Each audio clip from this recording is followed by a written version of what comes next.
Hello అండి అందరికీ ఈరోజు కార్తీక మాసం 3వ సోమవారం కదండి. ఈరోజైతే నేను తెల్లవారుజామున 4 గంటలకే లేసానండి. లెగిసి పూజ అంతా అయ్యేసరికి 5:30 అయిందండి. హరహర మహాదేవ శంభో శంకర్ ఓం నమ శివాయ. ఇంట్లోనే నేనైతే కొబ్బరికాయ కూడా కొట్టుకున్నాను. ఇంకా శివాలయం కూడా వెళ్ళామండి. మేము ఎప్పుడు కొండపైన శివాలయంకి వెళ్తాం కదా, అక్కడికే వెళ్ళామండి. ఇంకా ఇక్కడైతే అన్నిటి దగ్గర దీపాలు అయితే పెట్టుకున్నామండి. ఇంకా ఉసిరి చెట్టు దగ్గర, అలాగే మారేడు చెట్టు దగ్గర చుట్టూరు అయితే దీపాలు పెట్టుకున్నామండి. చాలా బాగా అయింది మా పూజ అయితే. మేము ఇంటికి వచ్చేసరికి అయితే 7 అయిందండి.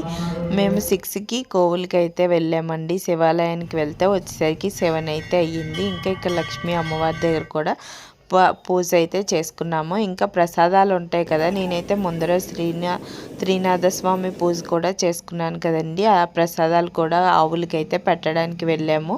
వీడియో నచ్చితే లైక్ చేసి సబ్స్క్రైబ్ కూడా చేసుకోండి.